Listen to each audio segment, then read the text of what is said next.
ಮಂಜುನಾಥ್ ಅದ್ದೆ ಅವರ ಸಂಶೋಧನಾ ಕೃತಿ ಬಡವರ ರಾಜಕುಮಾರ ಬಿಡುಗಡೆ. ಯಲಹಂಕ. ಡಾಕ್ಟರ್ ರಾಜಕುಮಾರ್ ಅವರು ಕರ್ನಾಟಕದ ಸಾಂಸ್ಕೃತಿಕ ನಾಯಕರಾಗಿದ್ದು, ಸಮಾಜದಲ್ಲಿನ ನಿಮ್ಮ ವರ್ಗದ ಜನತೆಗೆ ತಮ್ಮ ವಿಭಿನ್ನ ಪಾತ್ರಗಳು, ಸಂದೇಶಯುಕ್ತ ಚಿತ್ರಗಳ ಮೂಲಕ ಕರ್ನಾಟಕದಲ್ಲಿ ಸಾಮಾಜಿಕ ಪರಿವರ್ತನೆಗೆ ಅವರು ಅನುಪಮ ಕೊಡುಗೆ ನೀಡಿದ್ದಾರೆ ಎಂದು ಹಿರಿಯ ಸಾಹಿತಿ, ಮಾಜಿ ರಾಜ್ಯಸಭಾ ಸದಸ್ಯ ಎಲ್ ಹನುಮಂತಯ್ಯ ಅಭಿಪ್ರಾಯಪಟ್ಟರು.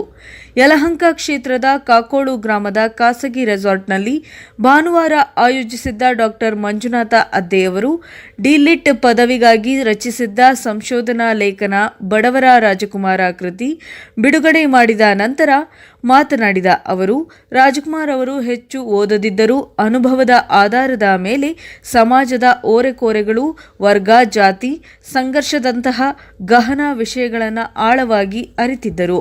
ಅವರು ತಮ್ಮ ಬಹುತೇಕ ಚಿತ್ರಗಳಲ್ಲಿ ಅಸಮಾನತೆ, ಅನಾದರತೆ ಮತ್ತು ಅಸಹಜತೆಗಳ ವಿರುದ್ಧ ಸಿಡಿದೇಳುವ ಪಾತ್ರಗಳನ್ನು ನಿರ್ವಹಿಸುವ ಮೂಲಕ ಧ್ವನಿಯಿಲ್ಲದ ಅಸಂಖ್ಯಾತ ಬಡವರಿಗೆ ನಾಯಕ ಎನಿಸಿದ್ದರು.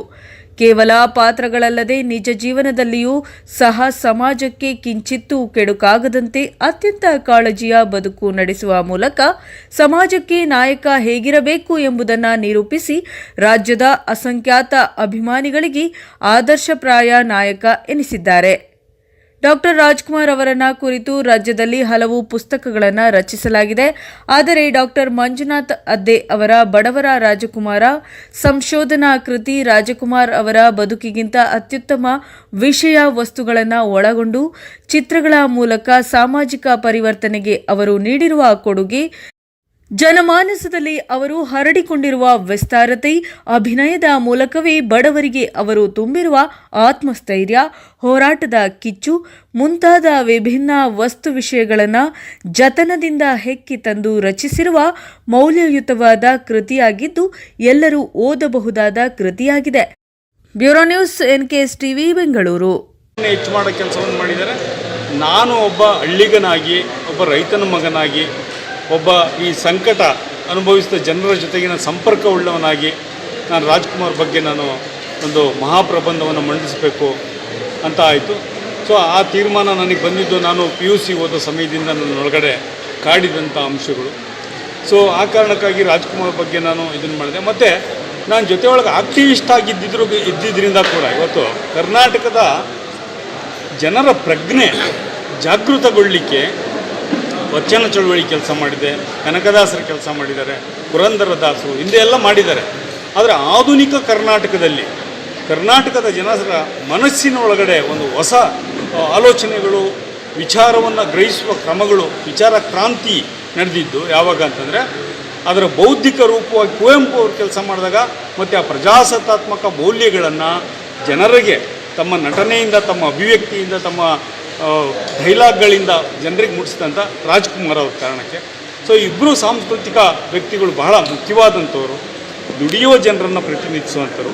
ಸೊ ಈ ಪ್ರತಿನಿಧೀಕರಣದ ಭಾಗವಾಗಿ ನಾನು ಇದನ್ನು ಮಾಡಿದ್ದೀನಿ.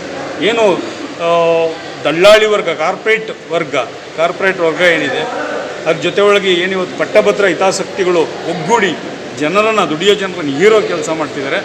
ಅದರ ವಿರುದ್ಧ ಒಂದು ದುಡಿಯುವ ಜನರ ಜಲ್ ಕ್ರಿಯೇಟ್ ಆಗಬೇಕು, ಒಂದು ಸಾಮೂಹಿಕವಾದಂಥ ಒಂದು ಪರಸ್ಪರತೆ ಏರ್ಪಡಬೇಕು. ಈಗ ಹಳ್ಳಿಯಲ್ಲಿ ಎಲ್ಲ ಸಮುದಾಯದವರು ಇದ್ದು ಒಂದು ಬಾಂಧವ್ಯ ಇತ್ತು ಹಿಂದೆ. ಇವತ್ತು ಬೇರೆ ಬೇರೆ ಕಾರಣಕ್ಕೆ ಅಲ್ಲಿ ಬೇರೆ ಬೇರೆ ಥರದ ಅಸಮಾಧಾನಗಳು ಉಂಟಾಗಿದ್ದಾವೆ. ಸೊ ಈ ಜಾತಿ ವ್ಯವಸ್ಥೆಯ ಗೆರೆಗಳನ್ನು ಮೀರುವ ಕ್ರಮವಾಗಿ ನಮಗೆ ರಾಜ್ಕುಮಾರ್ ಕಾಣಿಸ್ತಾರೆ. ಯಾಕೆಂದರೆ ಅವರೆಲ್ಲ ವರ್ಗವನ್ನು ಒಳಗೊಂಡು ಸಿನಿಮಾ ಮಾಡಿದ್ದಾರೆ. ದಲಿತರನ್ನು, ಹಿಂದುಳಿದವ್ರನ್ನ, ಕಸುಬುದಾರರನ್ನು ಎಲ್ಲರನ್ನು ಒಳಗೊಂಡಿದ್ದಾರೆ. ಸೊ ಇದನ್ನು ಪ್ರತಿನಿಧಿಸಬೇಕು, ಸಾಮಾಜಿಕ ಆರೋಗ್ಯವನ್ನು ಸರಿ ಮಾಡಬೇಕು ಅನ್ನೋದು ನನ್ನ ಮುಖ್ಯವಾದ ನಿಲುವಾಗಿದ್ದರಿಂದ ನಾನು ಡಾಕ್ಟರ್ ರಾಜ್ಕುಮಾರ್ ಅವ್ರ ಬಗ್ಗೆ ಅಧ್ಯಯನವನ್ನು ಮಾಡಿದೆ. ಯಾಕೆಂದರೆ ರಾಜ್ಕುಮಾರ್ಗೆ ಬರೀ ಹೊಗಳೋರು ಅವರು ಇವರು ಇರ್ತಾರೆ, ತೆಗಳೋರು ಇದ್ದಾರೆ. ಆದರೆ ಅವರ ನಿಜವಾದ ಒಂದು ಇದನ್ನು ನೋಡಬೇಕು ಅನ್ನೋದು, ಅವರ ಒಟ್ಟಾರೆ ಕೊಡುಗೆಯ ದರ್ಶನವನ್ನು ಮಾಡಬೇಕು ಅನ್ನೋದು ನನ್ನ ಕನಸಾಗಿತ್ತು. ಆ ಕನಸು ನನಗೆ ಈಡೇರಿದೆ. ಮೈಸೂರು ಯೂನಿವರ್ಸಿಟಿ, ಗಂಗೂಬಾಯಿ ಯೂನಿವರ್ಸಿಟಿಯಿಂದ ಅದಕ್ಕೆ ಡಾಕ್ಟ್ರೇಟ್ ಪದವಿ ಕೂಡ ಸಿಕ್ಕಿದೆ. ಸೊ ಈ ಕಾರಣಕ್ಕಾಗಿ ನನಗೆ ಅವ್ರ ಬಗ್ಗೆ ಸ್ಟಡಿ ಮಾಡಬೇಕು ಅಂತ ಅನ್ನಿಸ್ತು. ಆಮೇಲೆ ನಾನು ಬೇಸಿಕಲಿ ಆ್ಯಕ್ಟಿವಿಸ್ಟು. ನಾನು ರೈತ ಸಂಘದಲ್ಲಿ, ದಲಿತ ಸಂಘಟನೆಗಳಲ್ಲಿ, ಹಿಂದುಳಿದ ವರ್ಗದ ಜಾಗೃತ ಸಂಘಟನೆಗಳಲ್ಲಿ ಕೆಲಸ ಮಾಡಿರೋಂಥ ಸ್ಟೂಡೆಂಟ್ ಡೇಸಿಂದ ನಾನು ವಿದ್ಯಾರ್ಥಿ ನಾಯಕನಾಗಿಯೂ ಕೂಡ ಕೆಲಸ ಮಾಡಿದ್ದಂಥನು. ಸೊ ಈ ಅಂಶಗಳನ್ನು ಒಳಗೊಂಡ ಪೊಲಿಟಿಕ್ಸು ಕೂಡ ನಂದು ಈ ಥರದ ಅಂಶಗಳನ್ನ ಇಟ್ಕೊಂಡು ಮಾಡಬೇಕು ಅಂತಿರೋದು. ಬರೀ ದುಡ್ಡು ಕಾಸಿಂದು ಶೋ ಕೊಡೋದು ಅಥವಾ ಬರೀ ಬಿಸ್ನೆಸ್ ಮಾಡೋದು, ಭೂಮಿ ಬಿಸ್ನೆಸ್ಸು ಅದಕ್ಕೆ ಸಂಬಂಧಪಟ್ಟಿದ್ದು ಅಷ್ಟೇ ಅಲ್ಲ. ಅದನ್ನು ಮೀರಿ ಜನಮಾನಸವನ್ನು ಒಳಗೊಳ್ಳಬೇಕು, ಜನರ ಒಂದು ಬದುಕಿನ ಉನ್ನತಿಗೆ ನನ್ನ ಕೊಡುಗೆಯನ್ನು ಕೊಡಬೇಕು ಅನ್ನೋದು ನನ್ನ ಕನಸಾಗಿತ್ತು. ಆ ಕನಸಿನ ಭಾಗ ನಾನು ಇವತ್ತು ಬಡವರ ರಾಜ್ಕುಮಾರ ಅಂತ ಪುಸ್ತಕ ಬರೆದಿರೋದು ಅಂತ ಹೇಳ್ತಾ ನಾನು ಮಾತು ಮಾಡ್ತೀನಿ. ನಮಸ್ಕಾರ. Thank you sir. ಕನ್ನಡದ ಮೇರು ನಟ ಡಾಕ್ಟರ್ ರಾಜ್ಕುಮಾರ್ ಅವರನ್ನು ಕುರಿತ ಅವರ ಸಮಗ್ರ ಚಲನಚಿತ್ರ ಜೀವನ ವ್ಯಕ್ತಿತ್ವವನ್ನು ಕುರಿತ ಮಹಾಪ್ರಬಂಧವನ್ನು ಹಂಪಿ ವಿಶ್ವವಿದ್ಯಾನಿಲಯಕ್ಕೆ ಮೈಸೂರು ಗಂಗೂಬಾಯಿ ವಿಶ್ವವಿದ್ಯಾಲಯ ಮೈಸೂರು ಇಲ್ಲಿಗೆ ಸಲ್ಲಿಸಿ ಡಿ.ಲಿಟ್ ಪದವಿಯನ್ನು ಪಡೆದಿದ್ದಾರೆ. ಈ ಪುಸ್ತಕ ಕನ್ನಡದಲ್ಲಿ ಈವರೆಗೆ ಬಂದಿರುವ ರಾಜ್ಕುಮಾರ್ ಅವರನ್ನು ಕುರಿತ ಎಲ್ಲ ಪುಸ್ತಕಗಳಿಗಿಂತಲೂ ಭಿನ್ನವಾದ ಮತ್ತು ವಿಶಿಷ್ಟವಾದ ಬರವಣಿಗೆಯಿಂದ ಕೂಡಿದೆ ಅನ್ನೋದು ನನ್ನ ಖಚಿತವಾದ ಅಭಿಪ್ರಾಯ. ಎರಡನೇ ಸಂಗತಿ, ರಾಜ್ಕುಮಾರ್ ಅವರನ್ನು ನೆಪವಾಗಿ ಇಟ್ಟುಕೊಂಡು ಕರ್ನಾಟಕದ ಸಾಮಾಜಿಕ ಪರಿಸ್ಥಿತಿಯನ್ನು, ರಾಜಕೀಯ ಪರಿಸ್ಥಿತಿಯನ್ನು ಮತ್ತು ಸಾಂಸ್ಕೃತಿಕ ಕ್ಷೇತ್ರದ ವಿವರಗಳನ್ನು ಇದರಲ್ಲಿ ಕಲೆ ಹಾಕಿ ಜನರಿಗೆ ಕೊಟ್ಟಿದ್ದಾರೆ. ನಾವೆಲ್ಲರೂ ಓದಬೇಕಾದ ಪುಸ್ತಕ. ಇಂಥ ಅಪರೂಪದ ಮತ್ತು ವಿಶಿಷ್ಟವಾದ ಪುಸ್ತಕವೊಂದನ್ನು ರಾಜ್ಕುಮಾರ್ ಅವರ ಹೆಸರಿನಲ್ಲಿ ಅವರನ್ನು ಬಡವರ ರಾಜ್ಕುಮಾರನ್ನಾಗಿ ಮಾಡಿ ನಮಗೆ ಕೊಟ್ಟಿರ್ತಕ್ಕಂಥ ಅದ್ದೆಯವರಿಗೆ ನನ್ನ ಅಭಿನಂದನೆ.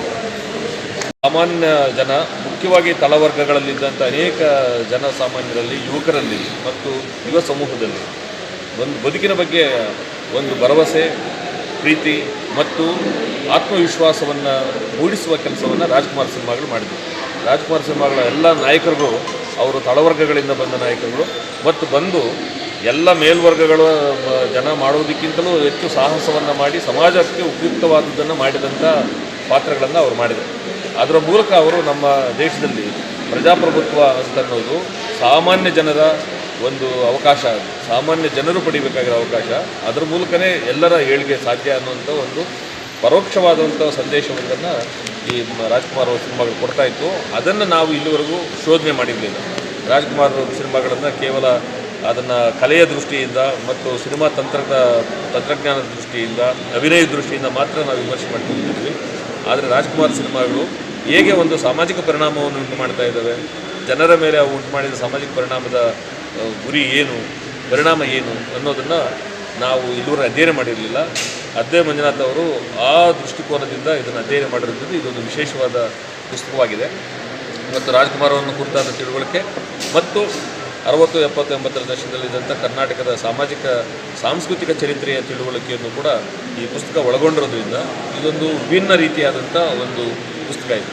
ಸೊ ರಾಜ್ಕುಮಾರ್ ಅವರ ಬಗ್ಗೆ ಬಂದ ಒಂದು ಹೊಸ ರೀತಿಯಾದ ವಿನ್ಯಾಸದ ಪುಸ್ತಕ. ಒಬ್ಬ ನಾಯಕ ಹೀಗೂ ಜನಮಾನಸದೊಳಗೆ ಒಂದು ಸಾಮಾಜಿಕ ವಿವೇಕವಾಗಿ, ಸಾಮಾಜಿಕ ವಿದ್ಯಮಾನವಾಗಿ ಹೇಗೆ ಪರಿವರ್ತನೆ ಆಗಿರ್ತಾರೆ ಮತ್ತು ಅವರನ್ನು ಹೇಗೆ ನಿರಂತರವಾಗಿ ಪ್ರಭಾವಿಸ್ತಾ ಇರ್ತಾರೆ ಅನ್ನೋದಕ್ಕೆ ಇದೊಂದು ಪುಸ್ತಕದಲ್ಲಿ ಸಾಕಷ್ಟು ಉದಾಹರಣೆಗಳು, ನಿದರ್ಶನಗಳು ಸಿಗ್ತವೆ. ಹಾಗಾಗಿ ಇದು ಎಲ್ಲರೂ ಕನ್ನಡಿಗರೆಲ್ಲರೂ ಓದಬೇಕಾದ ಪುಸ್ತಕ.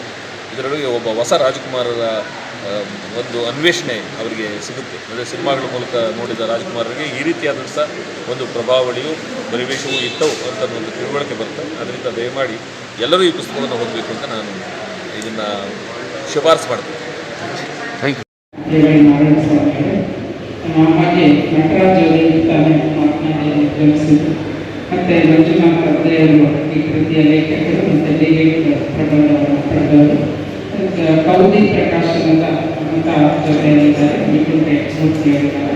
ಮೊಟ್ಟ ಮೊದಲ ಅದ್ದೆಯವರಿಗೆ ಎಲ್ಲರ ಪರವಾಗಿ ವಂದನೆಗಳನ್ನು ಹೇಳ್ತೇನೆ. ಹಾಗೆ ಕೌದಿ ಪ್ರಕಾಶನದ ಮಮತಾ ನೋಡಿ ಕೂಡ ಅಭಿನಂದನೆಗಳು.